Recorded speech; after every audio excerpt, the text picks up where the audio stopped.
올해 세계 주가가 참 상반기에 많이 올랐습니다.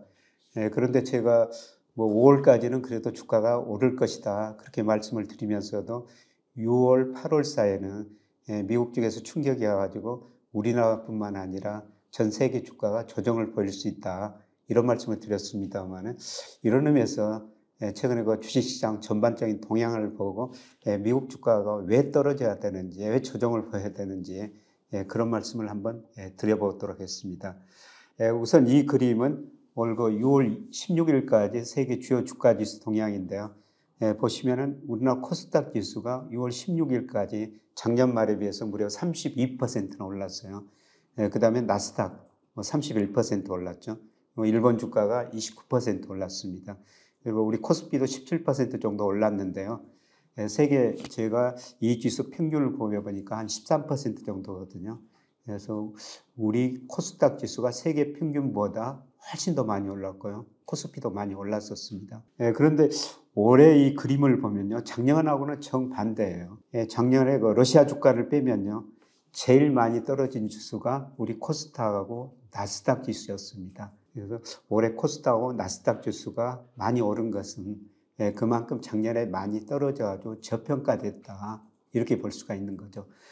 그런데 어떻든 6월 상반기까지는 주가 지수가 이렇게 많이 올랐는데요. 과연 앞으로도 이렇게 계속 오를 것인가 이런 문제를 한번 생각해 보시자는 것입니다. 그런데 제가 보기에는 우선 그 미국 주가가 지나치게 좀 가대평가되는 국면인 것 같습니다. 그래서 가대평가됐다는 것을 제가 몇 가지 지표로 살펴보는데요. 우선 S&P 500 기준으로 PER이에요. 그런데 6월 16일 기준으로 보면요. 이거는 제가 미국 사이트에서 인용한 것입니다만은 미국의 PER이 S&P 기준으로 물론 현재 이익 기준입니다. 25.5배나 됩니다. 이게 그 장기 평균이 16배예요. 물론 최근에는 장기 평균보다 높습니다만은 그래도 PER로 보면은 최근에 주가가 너무 가대평가됐다. 이렇게 좀 볼 수가 있는 것이죠. 그 다음에 케이스 실러, 실러 PER이라고 있는 건데요. 이거는 경기 조정한 12개월 이동평균입니다. 이것도 보니까 현재 그 30.8배인데요. 장기 평균이 17배예요. 이것도 역시 장기 평균보다 굉장히 높다는 거죠. 근데 어떻든 과거 평균보다 PER이 높으니까 미국 주가가 가대평가됐다. 이렇게 볼 수가 있고요. 그 다음에 S&P 500 기준으로 배당 수익률입니다. 여러분들이 잘 아시다시피 배당 수익률이라는 것은 분자의 배당금이 들어가고 분모의 주가가 들어가지 않습니까? 그런데 이게 최근에 1.55%예요. 그런데 장기 평균이 4.27%입니다. 장기 평균보다 낮다는 것은 무슨 의미가 되겠어요? 분자에 있는 배당금이 낮거나 그 다음에 분모에 있는 주가가 높다는 의미죠. 그런데 미국 기업들 배당은 크게 변하지 않습니다. 그런데 이게 배당 수익률이 과거 평균보다 많이 낮아졌다는 것은 그만큼 분모에 있는 미국 주가가 높다 이런 의미가 되겠습니다. 그래서 기업 수익을 중심으로 계산하는 PER이나 배당 수익률을 보면은 미국 주가가 과거 평균에 비해서 가대평가됐다 이런 이야기를 할 수가 있죠. 이거는 제가 미국 어드바이저 퍼스펙티브라고요. 거기서 인용한 그림인데요. 이게 매월 월별로 이 사이트 들어가면 업데이트를 해주거든요. 여러분이 이 사이트에 들어가서 월별로 한번 이 지표를 보십시오. 그런데 여기 사이트에 보면요. PER, 그 다음에 산술평균, 그 다음에 토빈 Q, 그 다음에 S&P 500을 해기 분석해가지고 장기적으로 추세에서 얼마나 벗어나는가 이걸 보는데요. 그 다음 그래프를 보시면 이거 4개 평균한 거거든요.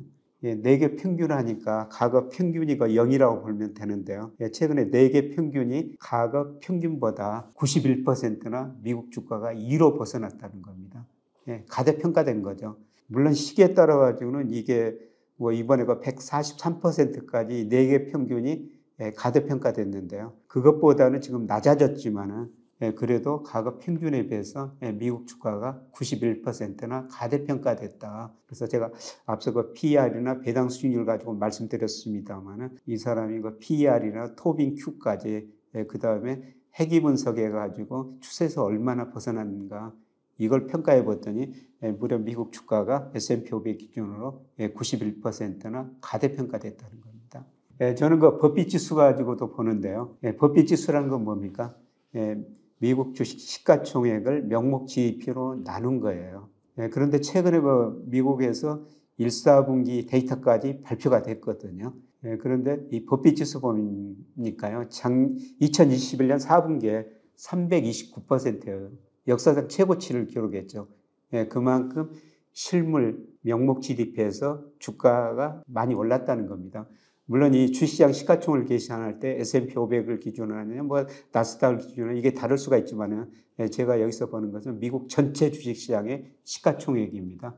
이 시가총액을 계산하는 방법은 미국 거 자금순환표, 미 재무부에 들어가면은 이 자금순환표에 보면은 미국 거 시가총액이 나와 있거든요. 그래서 2020년 4분기에 329%까지 올라갔다가요, 그 뒤로 지금 급락하고 있죠. 작년 3분기까지 많이 떨어졌다가 4분기, 올 1분기 좀 반등하고 있는데요.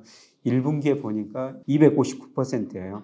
그런데 아주 1952년부터 장기 평균이 110%고요. 그 다음에 2000년 이후로 평균이 186%거든요. 이것도 평균에 비해서 아직도 이로 많이 벗어났다는 것입니다.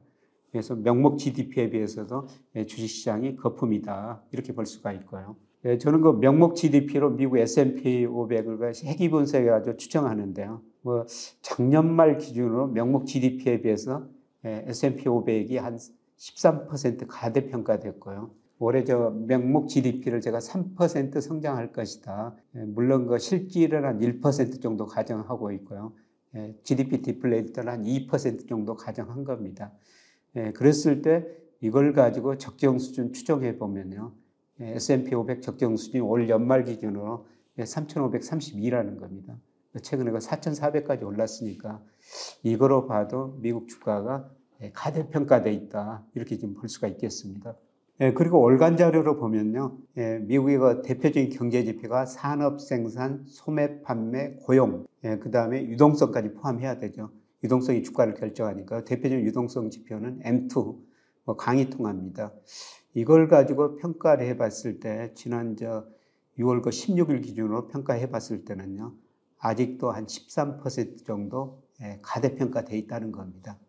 그래서 미시적으로 기업 수익 가지고 평가해 보거나, 미국 사이트 인용했습니다만은, 그 다음에 제가 보는 시가총액 대비 GDP, 버핏지수, 그 다음에 회계 분석, 그 다음에 미국의 주요 경제 지표로 평가해 봤을 때 미국 주가가 아직도 상당 부분 가대평가되어 있다는 겁니다.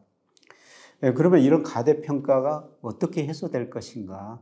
그거는 제가 지난 시간에 미국 고용을 보면서 실업수당 청구 건수나 그 실업률, 이동평균, 12개월 이동평균을 볼 때 하반기에 어느 시점에 미국 경제가 침체에 빠질 수 있다, 이런 말씀을 드렸습니다만, 아마 그 소비가 감소하면서 미국 경제가 침체에 빠질 가능성이 높습니다. 미국 GDP의 소비가 차지하는 비중이 작년 보니까 무려 71%입니다. 그런데 소비가 감소할 수 있는 여러 요인이 제가 계속 말씀드렸습니다만, 미국 가계 저축률이 2007년 이후로 가장 낮아졌다. 그만큼 미국 가계가 모아놓은 돈을 많이 써버렸다는 겁니다. 그리고 가장 중요한 게 금리 인상의 시차 효과예요.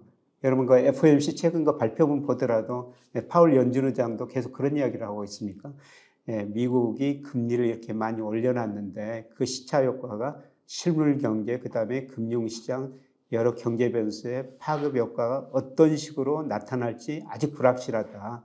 그래서 최근에 6월 FOMC도 금리 인상을 중단했는지 다시 올릴지 그거는 나중에 가서 알겠습니다만, 일단 중단했지 않습니까? 그런데 제가 분석해 보니까요, 미국이 금리를 인상했을 때 12개월에서 18개월 사이에 시차를 두고 소비, 산업 생산, 물가에 가장 큰 영향을 미치고 있습니다.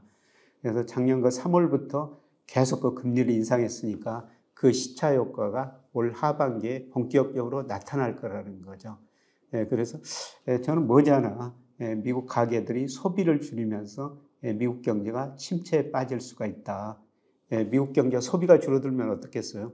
미국 기업들이 매출이 줄어들고 이익이 줄어들 수밖에 없으니까 미국 CEO 입장에서는 그동안 일자리를 너무 많이 창출했구나, 고용을 줄일 수밖에 없을 거라는 겁니다.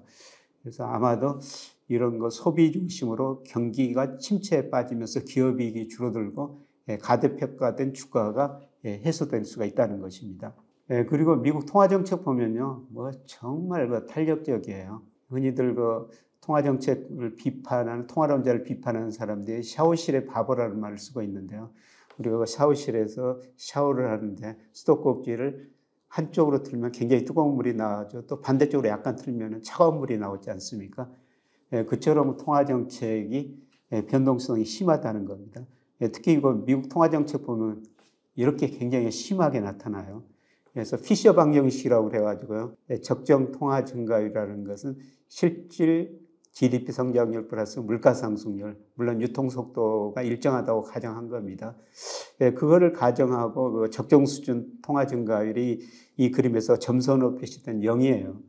그런데 0에서 2로 많이 벗어나면은 적정 통화보다 미국이 통화 공급을 많이 늘렸다는 거고요. 그 다음에 이 통화 공급을 0 이하로 가면은 적정 수준보다 통화를 많이 줄였다는 것입니다. 그런데 코로나 때문에 미국이 얼마나 많은 돈을 공급했습니까? 그래서 2020년 1분기에서요, 2021년 1분기 동안 보니까요, 미 연준이 적정 통화 증가율보다 거의 26%포인트 정도 지나치게 가득 통화 공급을 했습니다. 그런데 이렇게 돈을 많이 풀다 보니까 어떻습니까? 물가가 오를 수밖에 없죠. 그래서 이 적정 통화 공급, 이게 소비자 물가에 뭐 3, 4분기 선행하는데요. 이렇게 돈을 많이 풀어내니까 물가가 오를 수밖에 없죠. 그래서 연준의 가장 중요한 목표는 물가 안정인데요. 물가가 오르니까 어떻습니까? 통화를 긴축할 수밖에 없죠. 그래서 그 뒤로 통화를 긴축하고 있는데요. 올 1, 4분기는 어떻습니까? 적정 통화보다 무려 10%포인트나 돈을 덜 공급하고 있습니다. 제가 1970년부터 그래프를 그려놨습니다만 이렇게 적정 통화 증가율보다 통화 공급을 낮춘 것은 역사상 처음 있는 일이라는 겁니다. 이걸 보면 어떻습니까? 시차를 두고 물가 상승률이 많이 낮아질 수밖에 없다는 것입니다.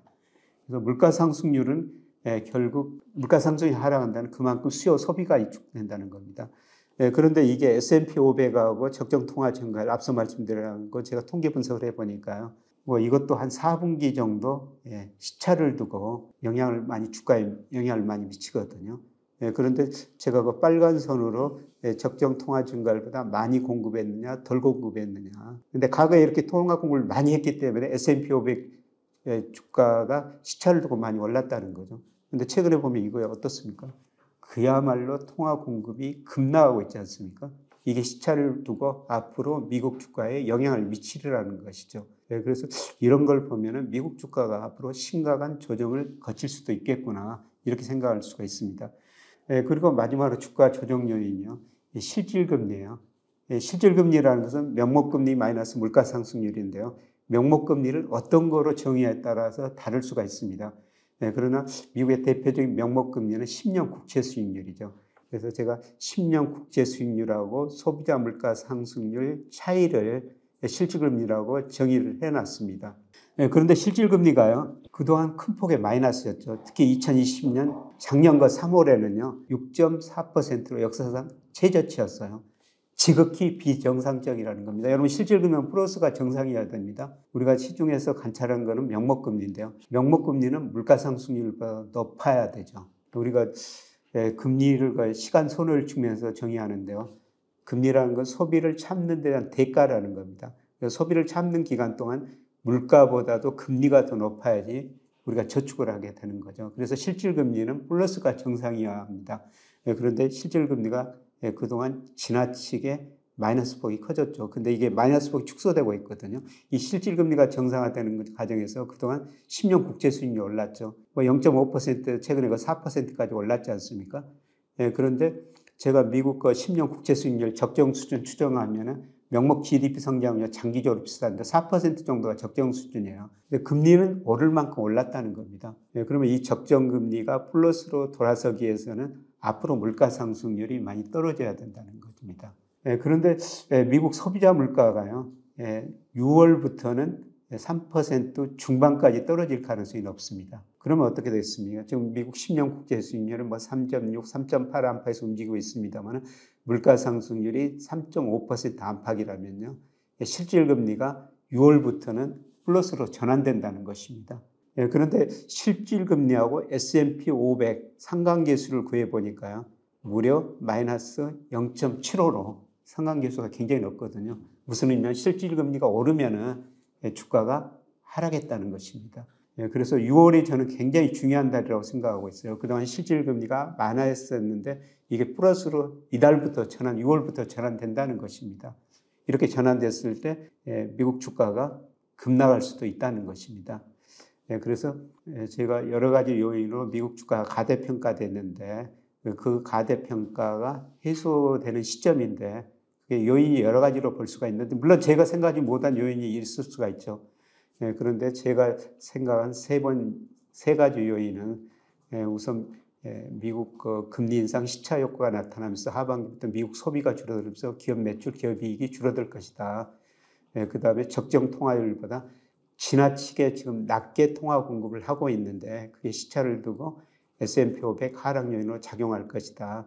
그 다음에 이달의 가장 중요한 변수가 실질금리가 플러스로 전환되면서 그동안 실질금리가 마이너스였으니까 주식투자 요인이 생겼죠. 근데 실질금리가 플러스가 되면 아마 주식투자 요인이 많이 줄어들 겁니다.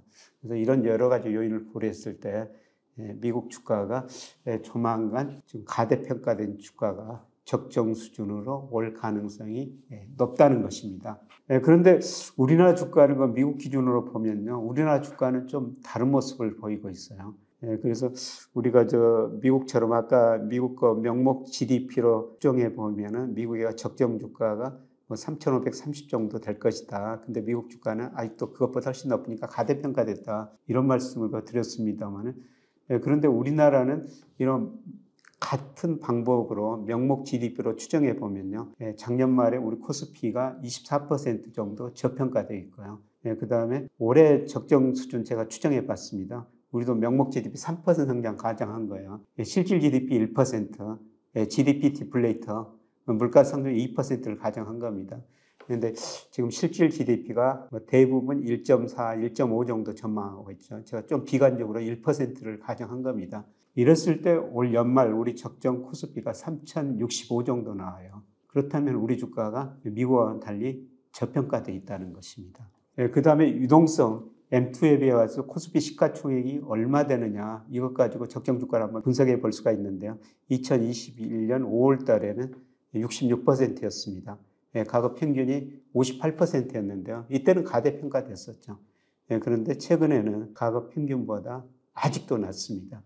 그래서 유동성에 비해서도 우리 코스피는 저평가됐다 이렇게 볼 수가 있고요. 그 다음에 우리 코스피하고 상관계수가 제일 높은 게 일평균 수출금액이라고 제가 누차 말씀드렸습니다. 그런데 2021년 6월에는요. 이 코스피가 일평균 수출금액에 비해서 무려 36%나 가대평가됐습니다. 그래서 제가 이런 여러 가지 지표를 보고 3,300 갔을 때는 2,200까지 떨어질 수 있습니다. 이런 말씀을 드렸는데 지금 주가가 많이 떨어지면서 일평균 수출에 비해서도 가소평가 정도가 많이 해소됐다는 겁니다. 때로는 그 저평가되고 지금 5월 기준으로는 약간 6% 정도 조금 가대평가됐습니다만 그래도 가대평가 정도가 많이 해소됐다는 겁니다. 그래서 명목 GDP, 그 다음에 유동성 M2, 그 다음에 일평균 수출에 비해서는 우리 주가는 미국 주가와 달리 가대평가됐다는 말씀을 드리기 힘든 겁니다. 그럼에도 불구하고 제가 6, 8월 달에는 미국 주가가 떨어지면서 우리 주가도 좀 조정을 보일 수밖에 없습니다. 이런 말씀을 드리는 것은 제가 호드릭 프레스코트 필터라고요. HP 필터라고 이게 추세를 한번 구해봅니다. 그래서 추세에서 2로 벗어나면은 이거는 아주 단기적인 겁니다. 주가가 단기적으로 가대평가됐다. 그 다음에 밑으로 벗어나면 가소평가됐다. 그런데 5월 기준으로 보면요. 주가가 이게 단기적인 지표입니다. 한 10% 정도 가대평가됐어요. 그래서 이런 거 조정이 좀 나올 수도 있다. 근데 그 조정은 미국 측에서 올 것이다. 이런 말씀을 드렸습니다만 저는 이런 지표 보고 주식 비중을 좀 늘렸다 줄였다 하고 있습니다. 그리고 최근에 우리 한율하고 우리 코스피하고 조금 반대 방향으로 움직이는데요. 물론 최근에 한율이 좀 떨어졌습니다만은 지금과 한율 수준에서 보면은 주가는 좀 가대평가되는 측면이 있어요. 제가 지난번 백석현 이코노미스트 한율 전문가죠. 이분 모셔다가 한율하고 주가 관계 말씀드렸습니다만은 백석현 이코노미스트가 하는 이야기가 지금 주가 수준이라면 한율이 1,250원 정도 돼야 된다. 그만큼 최근에 환율에 비해서는 주가가 조금 가대평가됐다. 이런 이야기를 할 수가 있는 것이죠. 이건 물론 단기적인 이야기입니다. 그래서 이런 걸 볼 때 환율이 더 오르든지 주가가 좀 떨어지든지 그렇게 해야 된다는 것입니다. 이건 아주 단기적인 이야기인데요. 그래서 일평균 수출 금액이나 이 추세를 보나 환율로 보면은 최근에 우리 주가가 아주 단기적으로는 조금 가대평가됐는데 제가 장기적으로 명목 GDP나 유동성에 비하면은 아직 그 저평가됐다 이렇게 좀 볼 수가 있습니다. 그리고 제가 뭐 올해 그 주가를 전망하면서요, 5월까지는 그래도 괜찮습니다. 주가 오를 수 있습니다. 그러나 6월, 8월 무렵에는 좀 조심하고 또 4분기 내년 가서는 주가가 오를 수 있습니다. 이런 말씀을 드렸던 거는 선행지수를 보면서 말씀드렸습니다. 그래서 우리 통계적인 선행지수가 뭐 3, 4월이 저점이었을 것이다 이렇게 말씀을 드렸는데요. 일단 뭐 4월까지는 떨어졌거든요. 그래서 5월 데이터가 6월 말에 발표되는데 한번 좀 지켜봐야 되겠습니다만은 저는 좀 머지않아 선행지수가 저점을 칠 거라고 보고 있고요. 사실 이런 걸 반영해가지고 우리 주가가 그동안 많이 올랐었죠. 그래서 우리 코스피 상승률을 보면요. 지난 5월 말 기준으로 코스피가 15% 올랐는데 전기전자, 운수장비 31%, 25% 코스피보다 훨씬 더 올랐거든요. 그런데 전기전자, 운수장비 쉽게 말하면 삼성전자, 현대차 주가가 이렇게 많이 올랐다는 의미인데요. 이런 것들은 경기 관련주라는 거죠. 주식시장은 경기 회복을 미리서 예상하고 많이 올랐다는 겁니다. 그런데 실제로 이제 선행지수 순환변동체가 머지않아 저점을 치고 올라가는 과정이 전개될 거라는 거죠. 선행지수가 저점 치고 올라가면은 뭐 빠르면 4분기, 뭐 늦어도 내년 상반기 가면은 뭐 경기 회복 속도는 빠르지는 않을 것입니다. 경기 회복될 거라는 거죠. 이런 게 그 주가가 미리서 반영했다 이렇게 볼 수가 있는데요. 그럼에도 불구하고 제가 뭐 6, 8월 단기 조정을 말씀드리고 있는 거는 이런 경기 회복을 기대하고 단기적으로 이런 업종의 주가가 조금 2로 벗어났다. 아까 HP 필터 가지고 추세에서 10% 벗어났다고 말씀드렸습니다만 이런 것들은 10% 이상 벗어난 겁니다. 단기적으로 2로 벗어났기 때문에 추세는 상승 추세입니다만 추세에 접근하는 과정에서 조정이 올 거라는 것입니다. 결국은 그러면 우리가 미국 주식을 투자해야 되나 이번 거 조정 시기예요. 우리 주식을 투자해야 되느냐. 저는 계속 말씀드립니다만 뭐 이번 조정기가 올 때 미국보다는 우리 주식 그리고 앞으로 5년, 10년을 볼 때 우리 주식을 더 많이 투자해야 된다. 계속 이런 말씀을 드리고 있습니다만 제가 그 10년 단위로 말씀을 계속 드려오고 있습니다만 우리 주가가 좋았다, 미국 주가가 좋았다 이런 거 사이클이 반복됐다는 것이죠. 예를 들어 1980년에서 89년엔 우리 그 대표적인 주가 주식은 코스피가 미국의 대표적인 주가 주식은 S&P 500보다 거의 2배 가까이 월평균 상승률이 이렇게 높지 않습니까? 이때는 우리가 3조 호황으로 우리 경제 정말 좋았었습니다. 그리고 90년에서 99년까지는 미국에서 정보통신혁명이 있어가지고 미국 주가가 우리 주가보다도 거의 2배 가까이 더 올랐었거든요. 그런데 2000년에서 2009년까지는 어떻습니까? 우리 코스피 월평균 상승률이 0.7%인데요. 미국은 마이너스 0.1% 정도 되고 있습니다. 미국 주가가 10년 동안 제자리 걸음 혹은 하락했다는 겁니다. 미국 IT 버블이 붕괴되면서 이런 현상이 발생했었습니다. 그리고 지난 10년 동안은 미국 주가 우리 주가보다 더 많이 올랐죠. 지난 10년 동안은 사실 미국이 엄청난 돈을 풀었거든요. 아마 유동성 효과인 것 같습니다. 그런데 앞으로 10년은 저는 미국 주가보다는 미국 주가가 앞서 계속 말씀드렸습니다만은 뭐 명목 GDP 여러 가지 지표로 말씀드렸어요. 미국 주가는 가대평가되어 있는데 우리 주가는 저평가되어 있다는 거죠. 그래서 앞으로 10년은 저는 우리 주가 상승이 미국 주가 상승률과 높을 것이다. 그 가장 중요한 요인 중에 하나가 달러 가치라는 거죠. 뭐 당연한 이야기겠지만 달러 가치가 오를 때는 미국으로 그만큼 돈이 많이 몰려들었다는 겁니다. 미국 주가가 많이 오르고요. 달러 가치가 하락할 때는 우리 주가가 상승률이 상대적으로 더 높았다는 것입니다. 제가 뭐 달러 가치, 뭐 단기적으로는 원화 환율이 여기서 좀 오를 수가 있지만 장기적으로는 미국의 대내 불균형, 미국의 재정수지 적자가 너무 많다. 그 다음에 대적자가 너무 많다. 이런 불균형을 해소하기 위해서는 달러 가치가 하락할 수밖에 없다. IMF마저도 최근에 2028년까지 경제 전망을 해놨는데요. 올해부터 2028년까지 세계 GDP에서 미국 비중이 계속 축소하는 겁니다. 예, 그거는 5년 동안 달러가치 하락을 의미하는 거죠. 이런 걸 고려했을 때 앞으로 최소한 5년은 미국 주가보다는 우리 주가 상승률이 더 높을 거라는 겁니다. 그래서 뭐 6월, 8월 제가 어떻게 정확하게 예측할 수가 있겠습니다만은 예, 조정 국면이 올 텐데 이때 뭐 단기적으로나 조금 5년을 내다봤을 때 예, 우리 주식 투자 비중을 미국 투자보다 조금 더 늘리는 게 좋을 것 같다. 이런 말씀을 드리고 싶습니다. 고맙습니다.